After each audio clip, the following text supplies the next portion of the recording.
Hi guys, Mrs. Edwards here, and my guest co-star for the evening, Mr. Edwards. We are going to teach you how to play some new board games today, and they are cooperative board games, which means that you have to learn to communicate and work with one another, not one person completely telling everybody what to do. Oh, come on, you didn't have to rat me out. Alright, so the first game we're going to teach you how to play is Forbidden Island.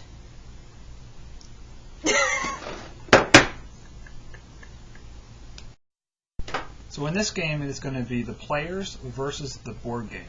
The cooperative aspect is everyone of the players. The goal is to collect each one of these items. These are just signifying, these are where you're actually going to go to get them.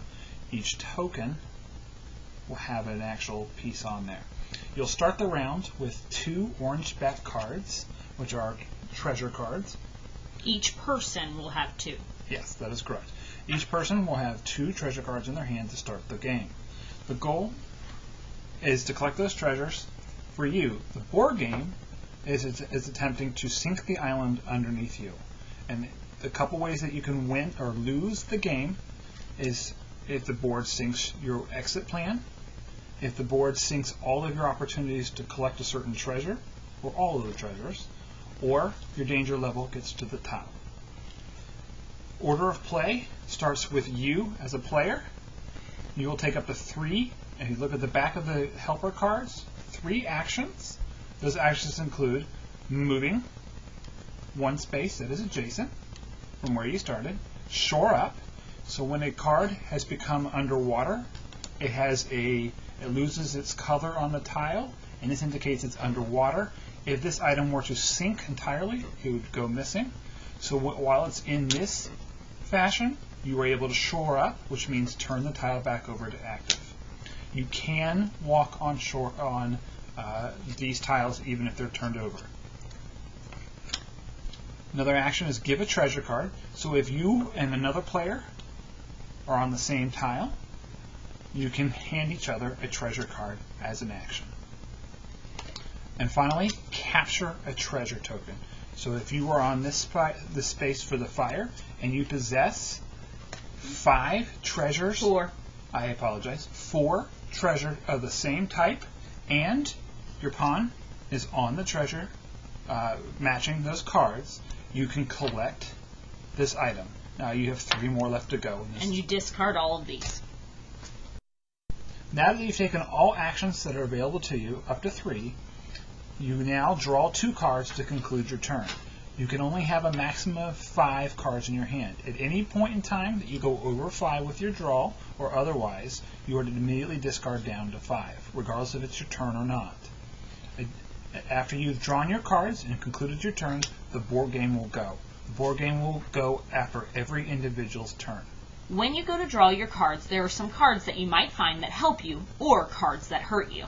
So for example, sandbags are a great card because you can shore up any one tile on the island. You can play this immediately, or you can hold on to it in your hand. You can even wait until your hand is forced to downsize, and you could use this instead of discarding it immediately when you get past 4 cards. So I might use that to shore up or flip one of my tiles back to the colored side of the tile. But if I get the water rises, this is very bad for us. So what is going to happen is I'm going to use the water marker and I'm going to move it up. So that means I am still only drawing 2 cards every single time the board goes, and I will be explaining that momentarily. But it also means that what I'm going to do is I'm going to take all of my recent cards that the board played, I'm going to shuffle them together, and they go back on top of the pile, meaning that every single one of the tiles that started to flood are now going to start flooding again. Then you're going to discard this pile to the top of the treasure pile. You will not get it again unless there are more in your deck, which, hint, hint, there are. Once I have gathered my 2 cards for my turn, I am then going to let the board take its turn. The board will have a turn in between every single player. The water marker here determines how many cards I am going to flip. So because I am at 2, I am flipping 2 cards. Once I find the card, I'm immediately going to find the matching tile. I'm going to flip it over as if it is starting to flood. Notice again how the colors have changed. Now I must draw my second card. In this instance, the Cliffs of Abandon have already started flooding. They had been turned over on a previous turn, which means that because this was already turned over, it is going to leave the island forever and will no longer be a usable space, and these two get discarded. Sometimes that's not a big deal, but I do warn you that if you have too few cards in here, all of a sudden, every single time it is the island's turn to play against you, you are going to be hitting really important places that you need. So try to keep as many tiles on the board as long as you can, because this island will start sinking fast. Before I turn you loose to play the game, there is one more specialty card you need to know about, and it is the helicopter lift. You need a helicopter lift to get your team off of the island, and you must all be on Fool's Landing and have captured all 4 treasures in order to win. If your team does not have a helicopter lift, you're going to have to just keep taking turns until you get one out of this pile. So keeping one on hand is always good, especially if you're at the end of your game. However, you are going to probably have to use some of these beforehand. One thing to keep in mind is that you can move 1 or more pawns that are on the same tile to any other tile. So if this tile was starting to sink, and say there was a large gap, and one of my pawns was over here and he wasn't going to be able to get off the island, I might use my helicopter lift to bring him back to safety.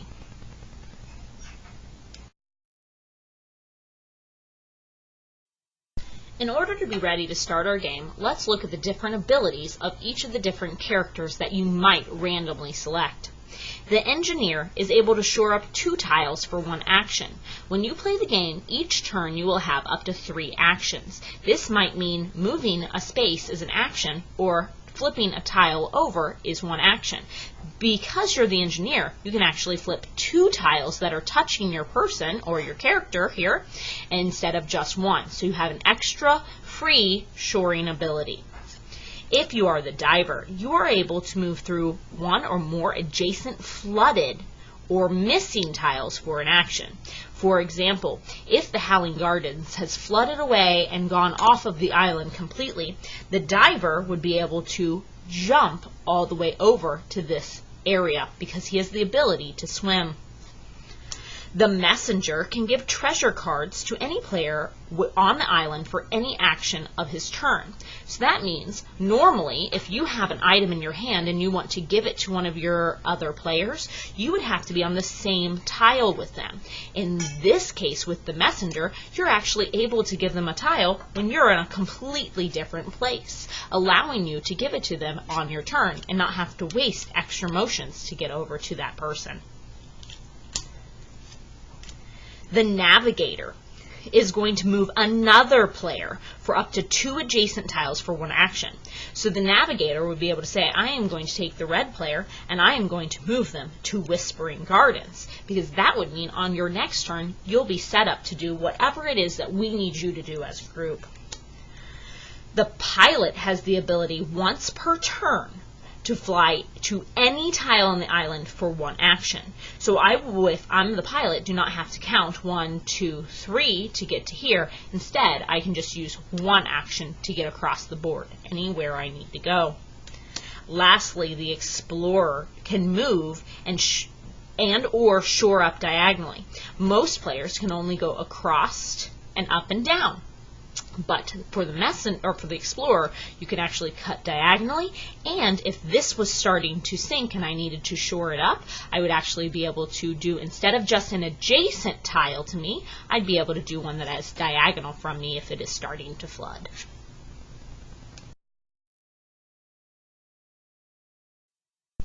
To set up the game, we're going to open up your box, and inside you're going to find quite a few different things that you need. We're going to start with the tiles here in this pile. What you need to do is make sure that you randomly shuffle your tiles so that you don't know exactly what order those tiles are going to be. Then we're going to create a board with the tiles. To start the board, they highly suggest that you create a 4x4 set of tiles. So that means you're going to go 4 across and then keep going across until it's 4 across and 4 down. It is random, which means that every single time you create the board game, it's going to be different. You also want to leave a little bit of a gap between each of the tiles. This is because at some points in the game, you're going to flip over the tiles as they begin to flood on the island that you are on.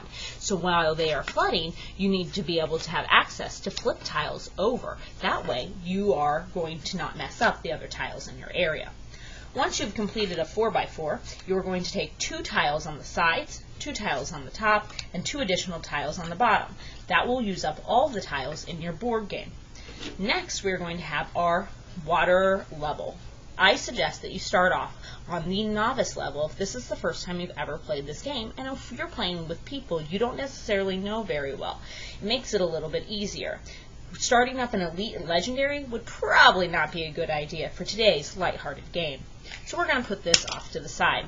Furthermore, inside your bank, you have 3 different sets of cards.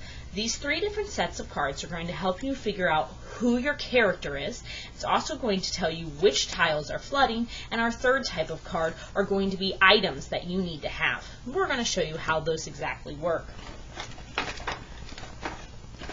You also have these treasures. These are what you're trying to capture while in the game. So set your treasures up. It doesn't really matter where, but randomly around the board, easy for people to access around you. Once you have shuffled all of your cards, each person is going to randomly pick, without looking, one of your different characters. When one of your characters has been selected, you now know what color you are. Now, if you are the red player, you are going to get the red token, and you are going to find the card, the tile, somewhere on the board that has the red marker on it. So we know that the red player starts here.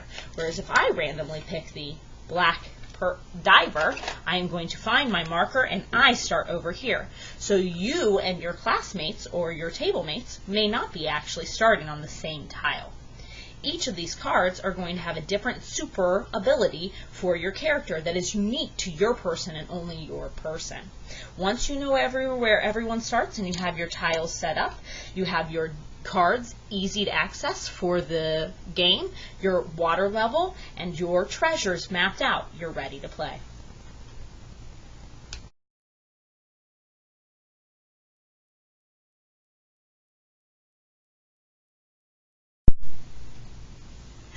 Blooper reel number 1. Why are you looking at me? Are you ready? I can always edit all of this out. Okay, you look up there, not down there. So you're looking at the camera, at the students. Okay, you have to creep them out. I've done enough of that already. Is there someone on the other side of this? Yes. Me. There's 2 of me. Alright, ready? Okay, stop.